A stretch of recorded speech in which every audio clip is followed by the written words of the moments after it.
abrindo a sua Bíblia no livro de Salmos 24, verso 3, 4 e 5. Livro de Salmos 24,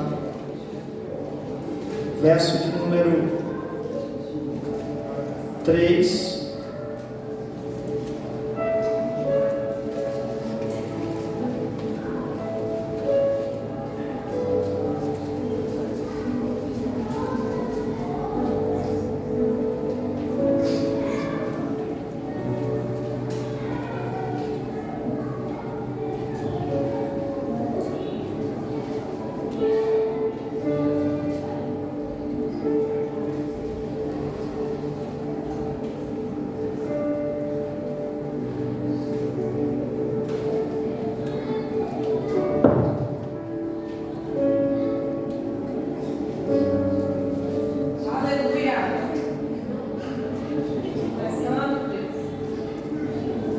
Todos acharam? Amém. Salmos 24.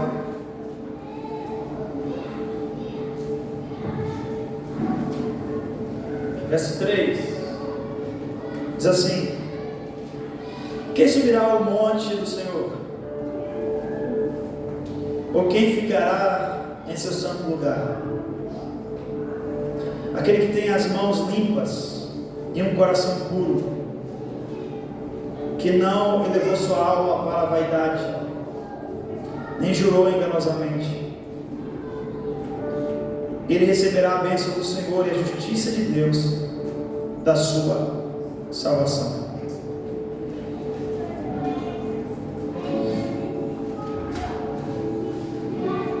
Grave esse texto na sua cabeça. É necessário que nós possamos compreender algumas coisas aqui. E nesse terceiro domingo de série sobre o estabelecimento do caráter de Deus, para termos essa vida eficaz, próspera, gostaria muito de nos fazer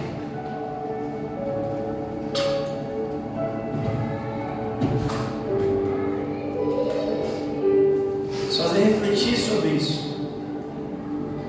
Quando nós estamos falando de salmos, nós falamos de um salmo específico aqui, muito interessante, porque há uma pergunta que o salmista Davi está fazendo.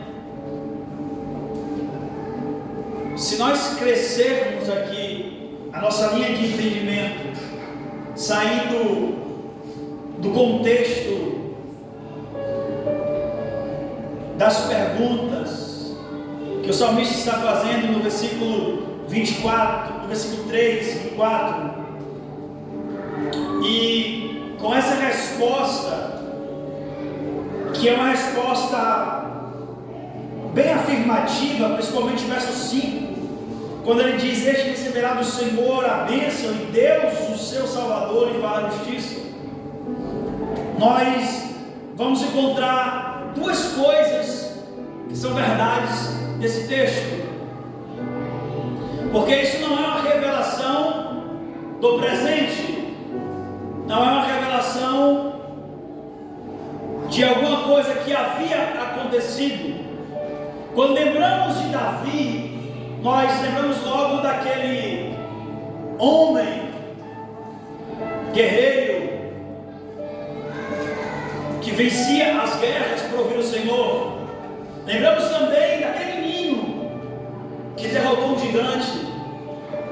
Mas sobretudo os que são amantes da palavra, amam Bíblia, quando lembra de Davi, lembra do homem segundo o coração de Deus.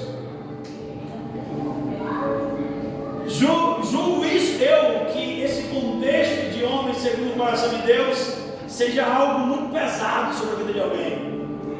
É como se nós olhássemos para Davi e disséssemos para Davi que ele não poderia ter cometido nenhum tipo de falha, nenhum tipo de erro, nenhum tipo de problema. Ele poderia alguém tão santo como Jesus, já que ele era o homem segundo o coração de Deus. Haja vista esse título que Davi leva sobre a vida dele, diz mais sobre suas fraquezas do que sobre os seus atos fortes ou as suas vitórias. E é basicamente o que Deus disse ao próprio apóstolo Paulo, quando ele disse: olha, todos os dias eu luto contra um espinho na minha carne, e esse espinho é como que um demônio que esbofeteia o meu rosto, a minha face. E ele está dizendo: olha, eu cheguei a um lugar espiritual tão poderoso que eu quero que a partir desse momento o Senhor tire esse espinho da minha carne. Só que naquele momento o Senhor vai dar uma revelação para Paulo que ele nunca tinha visto, irmão. Ele nunca tinha parado para pensar daquela forma. E o Senhor vai dizer: Paulo, a minha graça, a minha presença, ela é bastante para você. Ela é o bastante para você. Ou ela te basta, aí nas traduções. E o Senhor segue dizendo: Paulo, eu me aperfeiçoo na tua fraqueza. Ou seja, o que Deus estava dizendo para Paulo naquele momento era: o espinho na tua carne, ele pode maltratar você, mas não pode te afastar de mim. O espinho na tua carne, ele pode angustiar o teu coração, mas não pode te afastar de mim. Porque, Paulo, eu me aperfeiçoo em você, baseado na fraqueza que você tem. Ele está dizendo: Paulo, se eu retiro de você o espinho que está na sua carne, imagino eu que esse seja o diálogo contrapartida ao que nós vemos na Bíblia, em outro ângulo. É como que Deus está dizendo para Paulo: Paulo, se eu tirar o espinho do teu corpo, tu vai achar que está bom demais.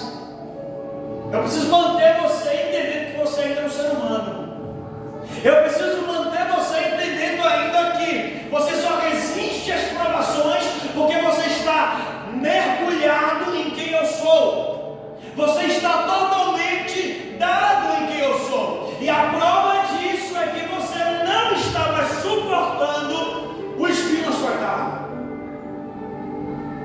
A prova disso é que você percebeu que você todos os dias luta contra algo que tenta te jogar para baixo. Mas sabe aonde você acha força para continuar de pé? Na minha presença. Eu acho que tem alguém que não está entendendo isso ainda. Você me ajuda a pregar, por favor? Olha para alguém do seu lado aí. Eu sei que é chato isso às vezes. Pastor, fica... Irmão, se você não tiver de mal com essa pessoa, se você for um crente do mesmo corpo que ela é assim, se você achar ela bonita assim, olhe para ela com um sorriso bondade, diga para ela: a necessidade de alguns espinhos na sua carne é para que o caráter de Cristo seja visível em você. Olhe para mim, por favor. Perceba uma coisa: você não só percebe que uma casa está limpa quando realmente ela está limpa. Você percebe que uma casa está limpa quando ela passou em um processo de limpeza. Só que tem um negócio: você não sai de casa naquele dia, você não foi da rua, sei lá, você maratonou uma série Netflix, não sei, no Amazon Prime, com a tua esposa, com o teu filho, tirou aquele dia inteiro para você e a tua família fazer besteira,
dias. Todos os dias o Espírito vai voltar, porque eu vou querer que você busque a limpeza.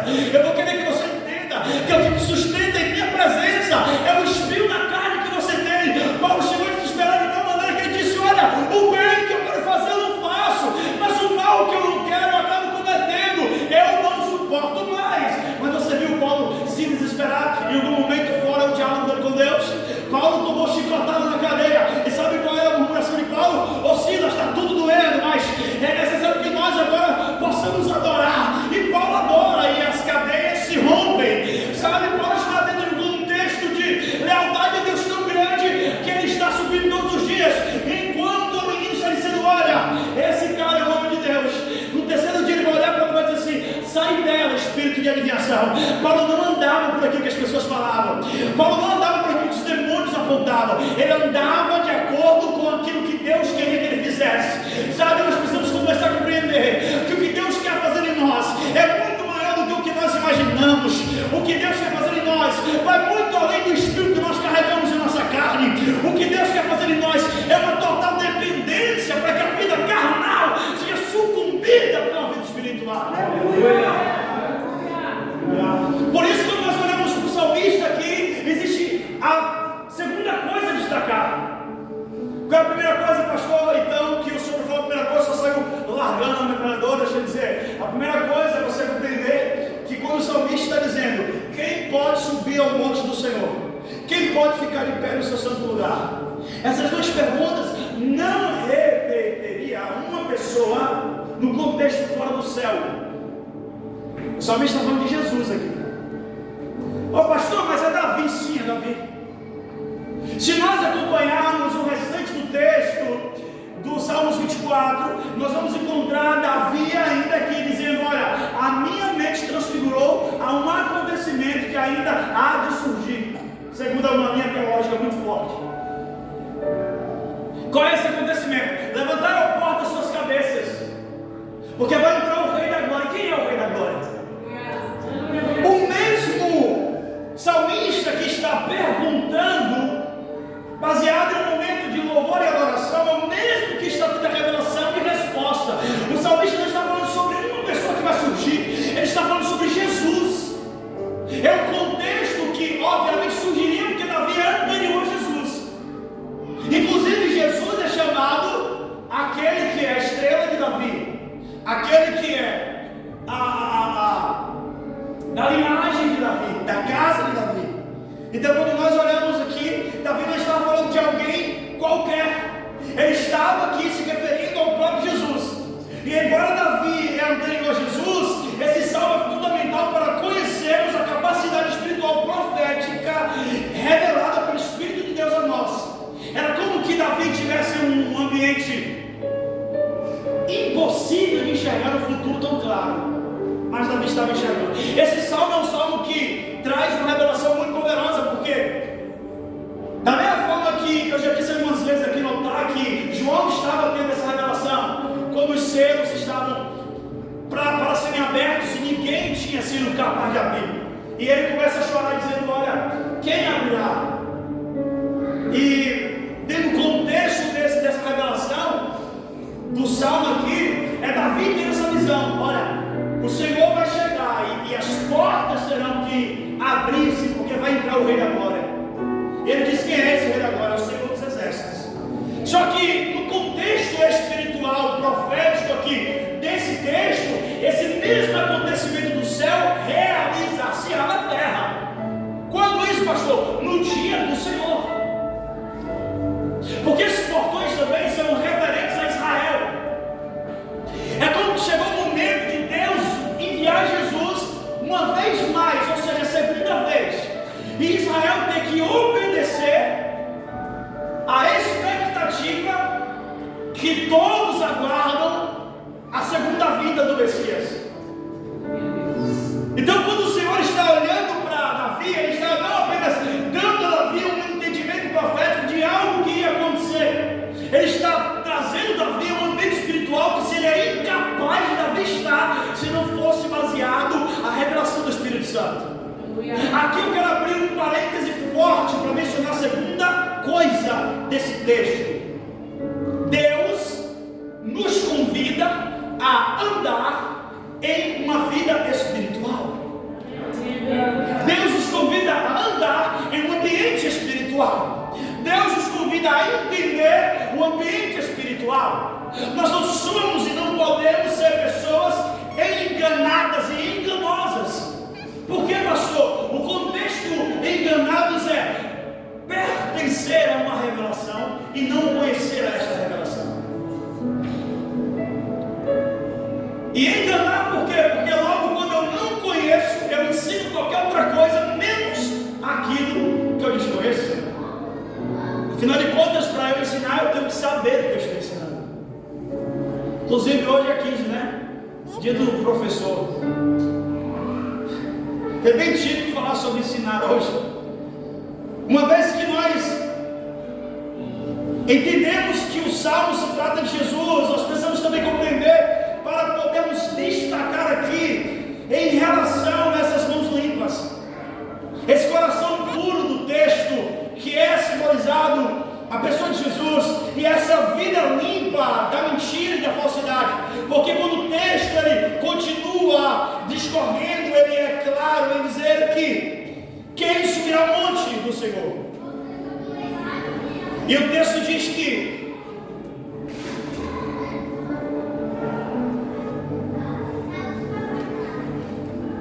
versículo 6: esta é a geração daqueles que o buscam, que buscam tua face, ó Jacó. Levantai as vossas cabeças, ó portões. Levantai, ó portas eternas, e o Rei da Glória há de entrar. Quem é este Rei da Glória? O Senhor forte e poderoso, o Senhor poderoso na batalha. Levantai as vossas cabeças, ó portões. Também levantai, ó portas eternas. Também levantai, ó portas eternas. Para que entre o Rei da Glória. Versículo 10. Quem é este Rei da Glória? É o Senhor dos Exércitos. Ele é o Rei da Glória. Agora escute uma coisa, no versículo de número 4. Aquele que tem mãos limpas e um coração puro, que não elevou sua alma para a vaidade, nem jurou enganosamente. Na tradução de hoje, esse texto fica muito mais claro no contexto de que, quando nós falamos de aquele que tem mãos limpas e coração puro e não se entrega a mentira, mentira que é transliteração de vaidade, e também não age com falsidade, o que é fazer enganosamente.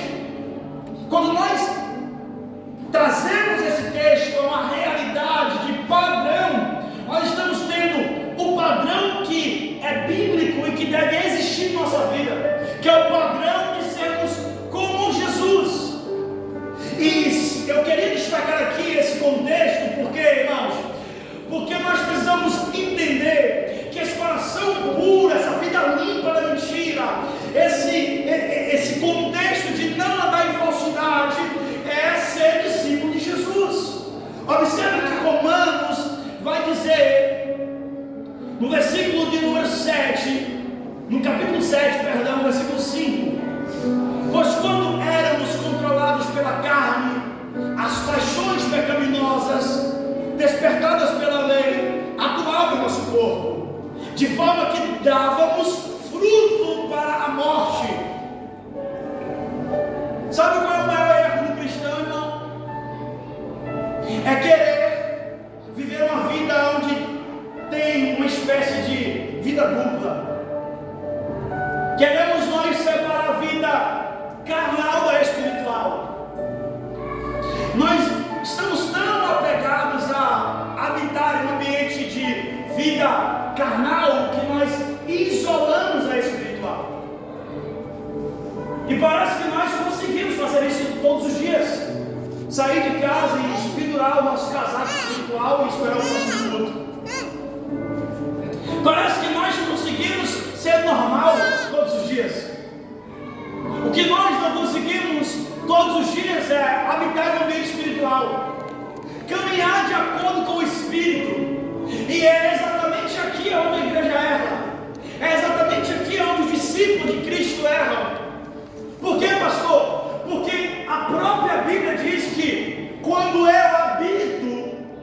em uma vida totalmente carnal, eu estou caminhando para a morte. E pior do que morrer e ser colocado, que nem diziam os especialistas de cemitério, a 7 palmos abaixo da terra, é você morrer estando ainda com o corpo vivo. Isso existe, pastor? Existe. Existe aqueles que estão de pé, respirando, de olhos abertos, mas estão mortos. E há um grande problema nisso, porque dentro da igreja de Cristo, essa reação pareceria, ou melhor, poderia ser algo surreal, mas é algo tão comum em nosso meio. E nós precisamos compreender que esse erro que nós temos de querer separar a vida espiritual da vida material, ou do corpo material, ou a vida material da vida espiritual ou carnal, levará a muitos fracassos. Olha bem o que a Bíblia diz em Gálatas capítulo 5, verso 24: os que pertencem a Cristo Jesus crucificaram a carne com as suas paixões e os seus desejos. Existe aqui um lugar de guerra, irmão. E eu não quero pregar para você dizendo que isso aqui é fácil, porque se eu falar que é fácil, você não é leviando com você e com Cristo que me deu essa mensagem. Não é fácil.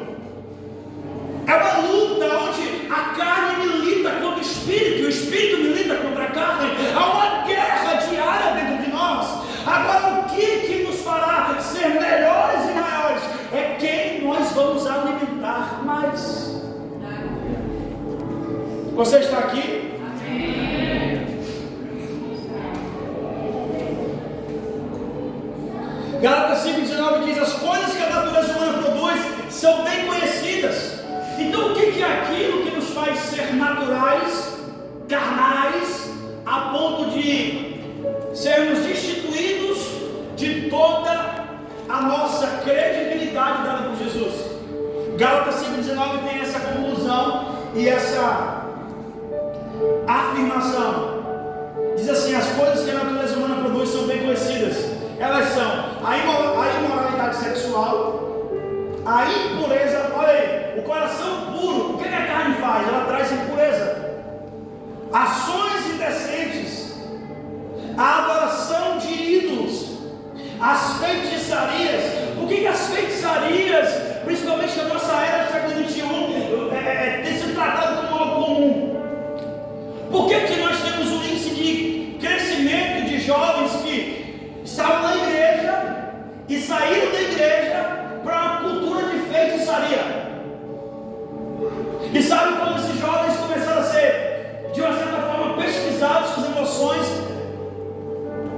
os seus entendimentos? Eles diziam primeiro porque a igreja não tem mais poder, mas a feitiçaria lhes dá um poder. Isso começou a acontecer, isso foi tão brutal que a pesquisa revelou que 200% foi o aumento de jovens que saíram da igreja e se deram a uma vida de satanismo, para aprender a bruxaria, a feitiçaria, baseado no poder, porque a nossa geração é uma geração que ela é ostentativa. O que a Bíblia diz que é pecado, irmão. A Bíblia diz que é pecado você ostentar os bens que você tem. Mas ao contrário do que a Bíblia diz, a nossa geração ela é ostentativa. Ela gosta de ostentar. Perceba que nas redes sociais ninguém tem uma vida desgraçada, cheia de guerra, de problema. A família é perfeita, o casamento é perfeito. Meu Deus, na rede social todo mundo é mega blaster, bem feliz. Ninguém tem guerras.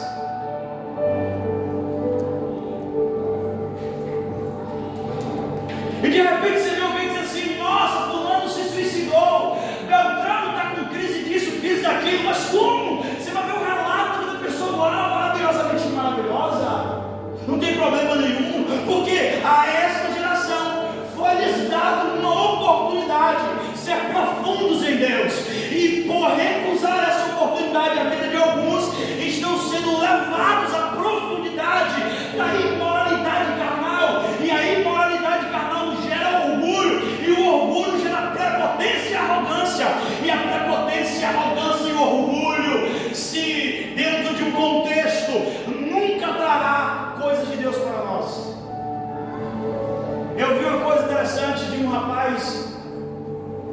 Ele falando sobre a conduta de uma ovelha nova quando ela chega no pasto.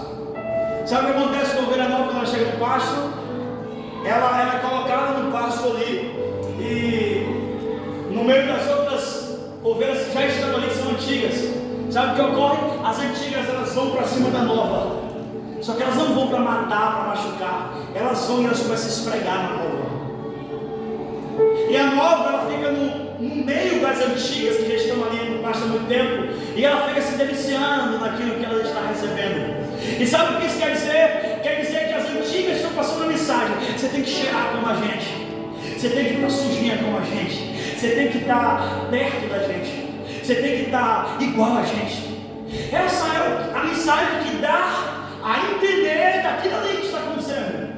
É por isso que o Senhor disse: ó, eu sou o pastor de vocês, e vocês são as minhas ovelhas. E pega esse contexto que eu estou dizendo, baseado no contexto de membresia do corpo de Cristo, e ele vai dizer: olha, nós somos membros de um mesmo corpo, e quando nós somos membros de um mesmo corpo, é impossível caminharmos separadamente. Mas sabe o que acontece no contexto de um curral de bode? É que quando você coloca um bode novo dentro do curral, acontece uma coisa interessante. Os bodes velhos que estão ali, eles não recebem o bode novo com amor, com carinho. Sabe como é que ele recebe o bode novo? Com chifrada. É muito capaz no dia seguinte sair do curral da ovelha, ela está toda ovelhinha com as outras ovelhas num bando, e o pastor falar: oh, tchá! Ela seguir junto com as antigas, mas o bode não. Quando você for no curral do bode no dia seguinte, é muito capaz de aquele bode estar ou morto ou quebrado pata, porque ele recebe chifrada a todo momento dos bodes velhos. Os bodes velhos estão dizendo: aqui não é o seu lugar, você não tem espaço aqui, nós vamos lhe matar. Essa é a diferença de um contexto de um curral de bodes e um contexto de um curral de ovelhas. O que me parece é que o diabo quer transliterar aquilo que é figurativo e que é real no reino animal para dentro da igreja. É por isso que o Senhor disse em sua palavra que ele chama as ovelhas, e que naquele dia os bodes serão separados. E ele eleva o nível de bode para o lobo. Porque o bode, ele pode dar chifrada, ele pode machucar, ele pode quebrar a pata, ele pode fazer coisas horrendas, até matar. Mas o lobo, além de matar, ele devora. E é aqui que tem um problema. Porque nós temos um contexto onde que a nossa carne, ela quer fazer que nós sejamos bodes em evolução constante para lobos. Quando que o nosso espírito quer nos fazer ovelhas em evolução constante na união e simplicidade, quebrando os paradigmas do orgulho. Por isso que quando nós vamos continuar a entender o que é a palavra de Deus baseada em uma vida carnal, vai falar também sobre adoração a ídolos, as feitiçarias, as inimizades, as brigas e as ciumeiras, o excesso da raiva, a ambição egoísta, a desunião, as divisões. Verso 21 continua dizendo: as invejas, as bebedeiras, as farras e outras coisas parecidas com essa. Repito o que já disse: os que fazem essas coisas não receberão o reino de Deus. Paulo está alertando isso, ou melhor, Paulo não, o escritor aos Gálatas, não se sabe realmente se foi Paulo ou se foi outra pessoa, então deixa eu retificar. O escritor aos Gálatas está dizendo: olha, é necessário eu repetir o que já disse a vocês: o que fazem essas coisas não receberão o reino de Deus. Então, antes de Deus fazer algo através de nós, Ele vai fazer em quem? Em nós. Aleluia. Repita isso comigo, por favor. Diga: antes de Deus fazer algo através de mim, antes de Deus fazer algo através de mim, Ele vai fazer em mim primeiro. Aleluia. Santos. Quem concorda que nós entramos como bode aqui? Tem gente que não concorda não, mas ele já era um anjo. Ele veio para cá porque o céu estava povoado demais, aí ele virou um coração aqui na terra.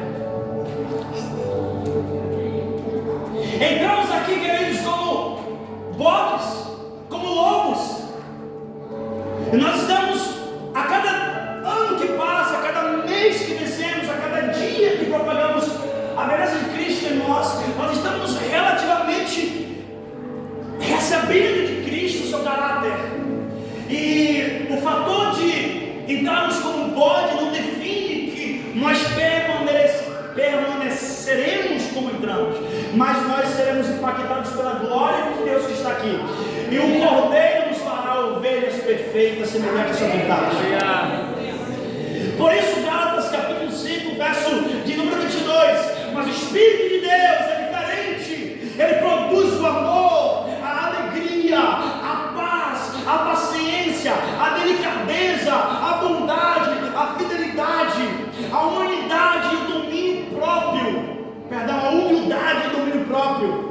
E contra essa ocasião não existe lei.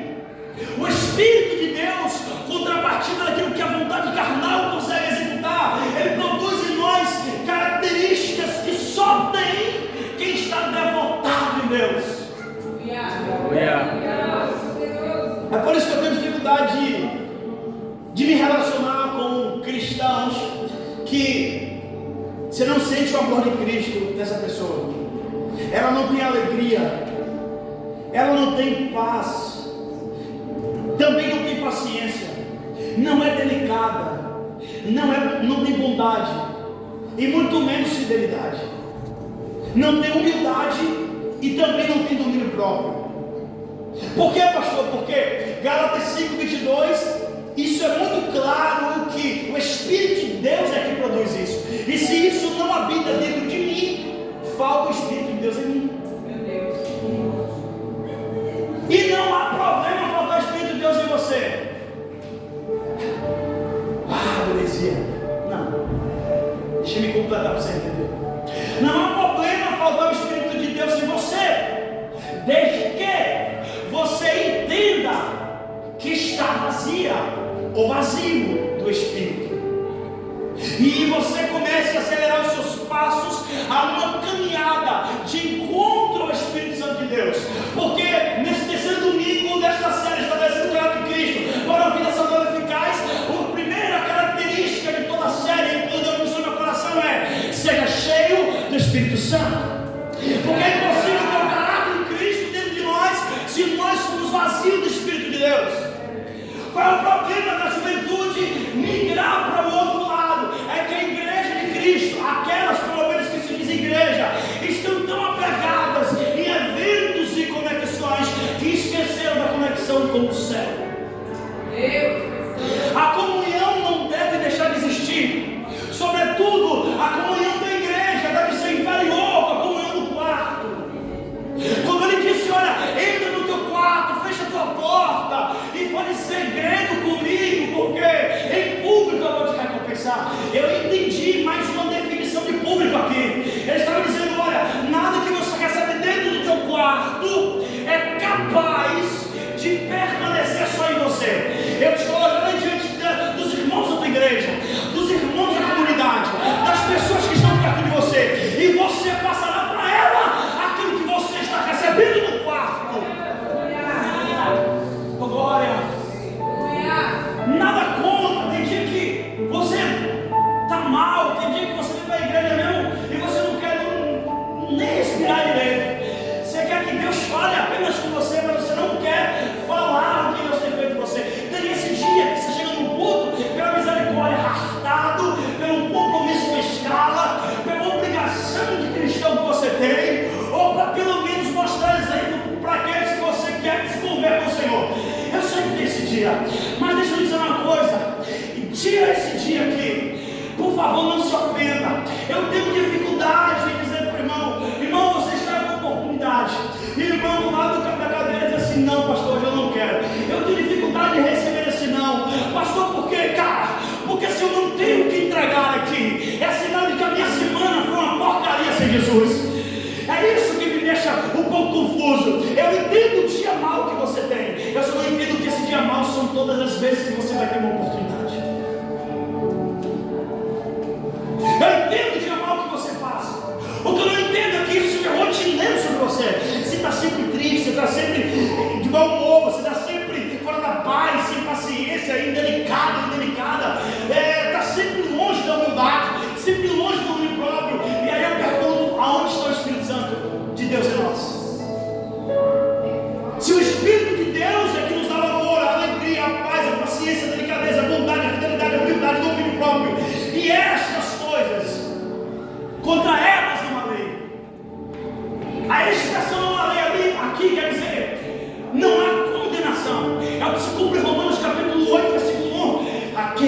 estão em Cristo não podem mais ser condenados.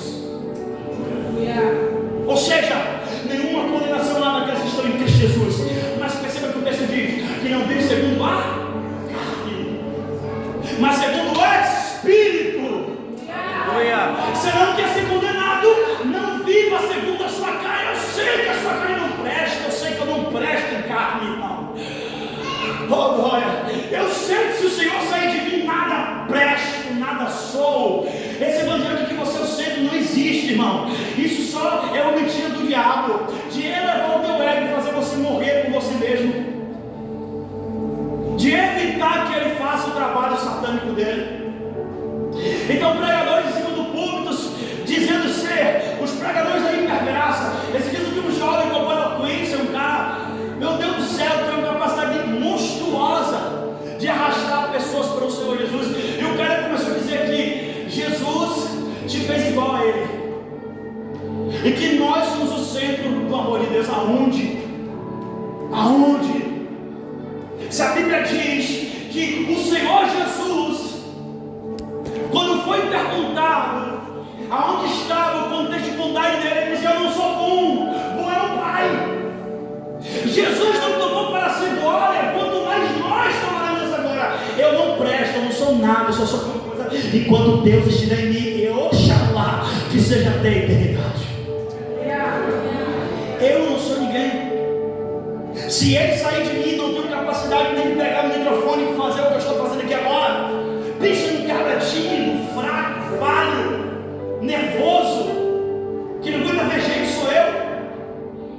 Mas quando o Espírito Deus ativa sobre mim, assume o seu dom, irmão. Isso aqui para mim é natural, não há medo, não há problema para mim. Só há um problema aqui: a responsabilidade da pregação. Fora isso, que é pesadíssimo, eu não tenho nenhum problema de ter pregado hoje para 50 ou para 50 mil. Mas se ele sair de mim, irmão, jamais eu estarei fazendo o que eu estou fazendo aqui agora. Porque não é sobre mim, não é eu ser o centro é o Senhor, o Espírito de Deus habita em nós e nos capacita a fazer coisas extraordinárias. Por isso que o verso 24, ainda de Gálatas, capítulo de número 5, diz assim: as pessoas que pertencem a Cristo Jesus crucificaram a natureza humana delas, junto com todas as paixões e desejos dessa natureza. Verso 25: que o Espírito de Deus que nos deu a vida controle também a nossa vida. Que o Espírito de Deus que te deu vida controle também a tua vida. Não, você não está entendendo. Eu só não vai dizer sobre você, por favor. Se você crê, receba isso, por favor. Que o Espírito de Deus que te deu vida também controle a sua vida, e que isso seja real sobre você.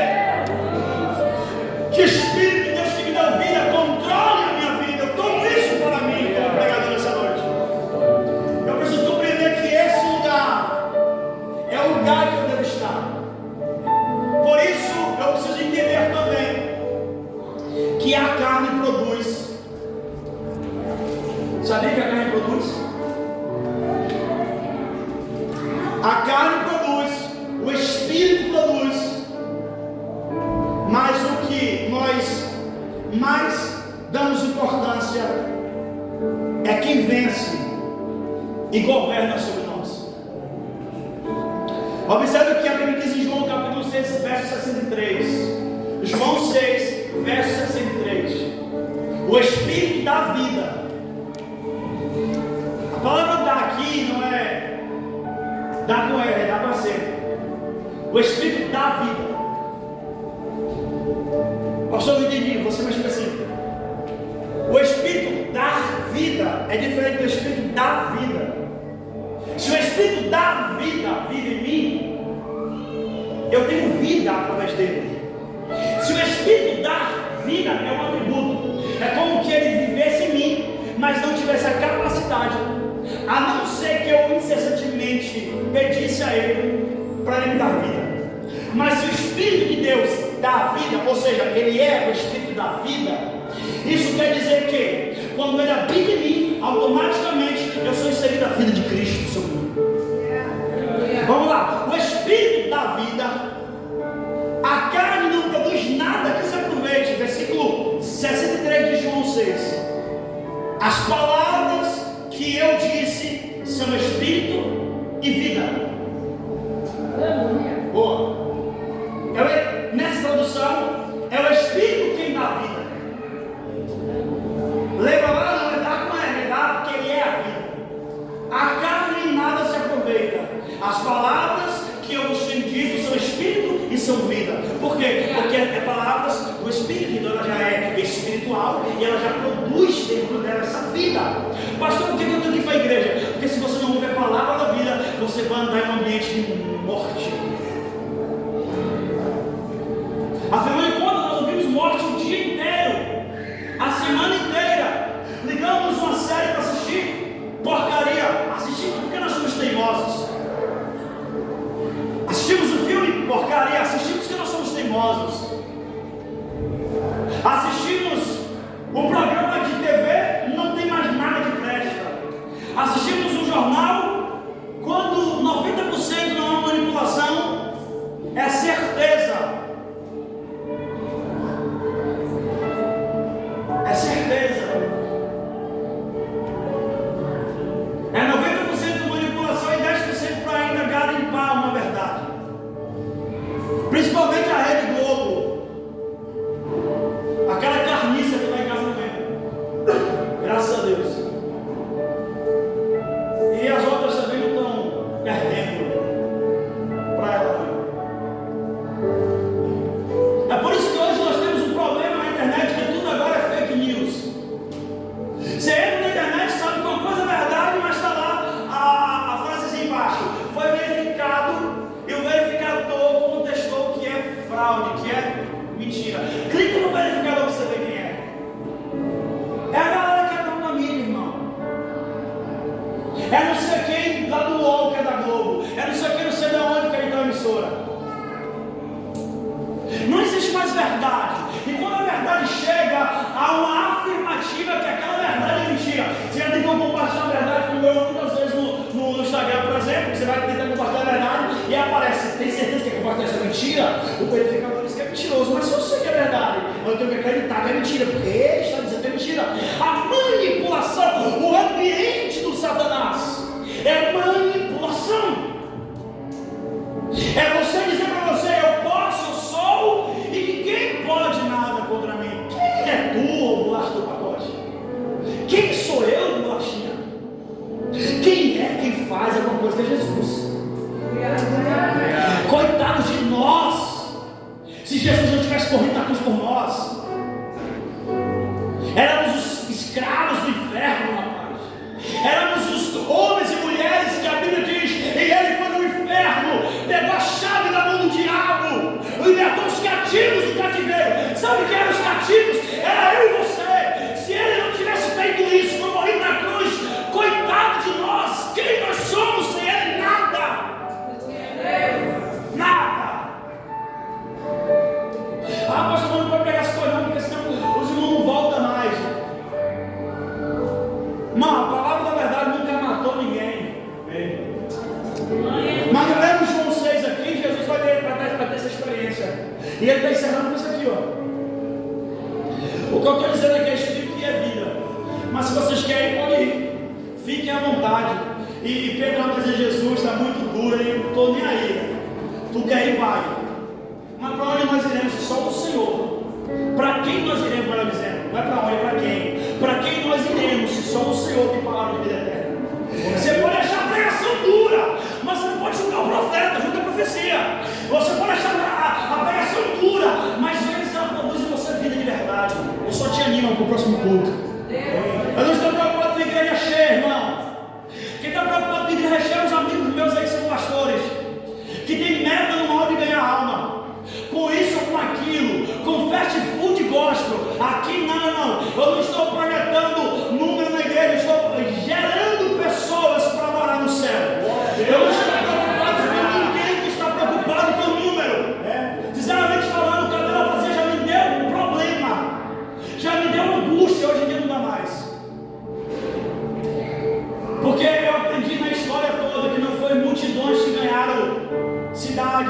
países para o Senhor. Foi 10, foi 5, foi 4, foi 3, foi 1, foi 2. Devotos ao Senhor, que renunciaram à sua vida. Homens que deram tudo que eles tinham e entenderam o que era uma vida no Espírito. Homens que revolucionaram. E não é esse contexto fraco de muitos irmãos que agem com mercenarismo, dizendo: olha, Deus me chamou para a obra, e para eu pregar aí é 400, ali é 500, ali é 600, e faz um bom salário gordo no final do mês, e são glutões, arrogantes, prepotentes, entram na igreja, vão direto para o altar, não pegam na mão de um irmão sequer, e parece que tem nojo da igreja. E a mensagem, você pode perceber que a galera fala: vamos lá, porque Deus não faz nada. Não há mudança, sai do culto, a mensagem não mudou você por dentro. Você não está refletindo quem você é. Isso não é evangelho, irmão. Isso é propaganda enganosa, vertida numa capa infernal. E eu falo isso com muita responsabilidade, porque eu sou pregador itinerante também hoje. E eu sei o que é sair da igreja que eu sou pastor, deixar a igreja que eu sou pastor, para viajar para tal lugar, e às vezes nem a gasolina o irmão ofertar. Eu sei que é frustrante, Mas um dia eu for orar e dizer: Senhor Deus, por que isso acontece? Vou parar com esse negócio. Vou amar a igreja que o Senhor deu para esse pastor, e ela está ótima. Estou trabalhando, tenho a minha vida, todo domingo estou pregando, fazendo o teu reino do mesmo jeito. Eu só voltei porque o Senhor disse para mim: e se os profetas se calarem, como ficarão nos altares? Porque biblicamente o que muda a igreja não é uma pregação de uma boa oratória, mas é uma palavra profética. Aonde há profetas, o pecado não prolifera. Aonde há profetas, o povo prospera. Está na Bíblia, está na palavra. E às vezes nós estamos em um contexto que a mensagem tem que ser animadora. Irmão, nós não estamos aqui para sermos animados. Nós estamos aqui para sermos direcionados. Nós estamos aqui para sairmos mudados. E se essa mensagem não fala com você em lugar nenhum, então ou eu estou fora da palavra, ou você está distante da revelação. Porque eu preciso entender que essa palavra ela está gerando na igreja vida. Senão não vale a pena pregar. Olha o que Mateus capítulo 26 verso 41 diz: vigiem e orem para que não caiam em tentação, pois o espírito está pronto, mas a tal da carne, irmão, ela é fraca. A carne é fraca. Eu fui um certo lugar para meu filho para dar um rolê. E eu cheguei nesse lugar, meu filho falou: pai, eu quero ir para Gangorra. Vai para Gangorra. Aí depois meu filho falou assim: pai, eu quero ir para o escorrega-rega. Aí ele sobe do lado e massa. Aí ele olhou lá para frente e falou: pai, agora eu quero ir lá no castelo inflável que estava nesse lugar. E eu disse assim: agora eu vou se complicar, porque enquanto aqui é a graça, vai, para. Aí disse: quantas vezes eu saio de casa com você, cara? É tão raro esse momento. Gaste meu dinheiro dele. Aí eu falei: vamos, pai. Ele entrou no castelo, não tinha ninguém, só ele estava se achando o rei do castelo. Ele subiu e desceu na bolinha, brum. Só que esse lugar era perto de um lugar, que eu não vou falar nome, custa de gente. Eu nem quero adivinhar também, por favor. E passou por uma pessoa que se diz cristã. E ela me viu, ela me conheceu e disse: ô pastor, e aí, irmão? Só que na igreja, essa pessoa, o meu irmão Paulo estava quebrando, irmão. A adoração pesada. E aquele momento era o momento da palavra. Eu, como sou apaixonado por Jesus e pela palavra, quando o Azaf descia e subia, eu estava tentando entender a palavra.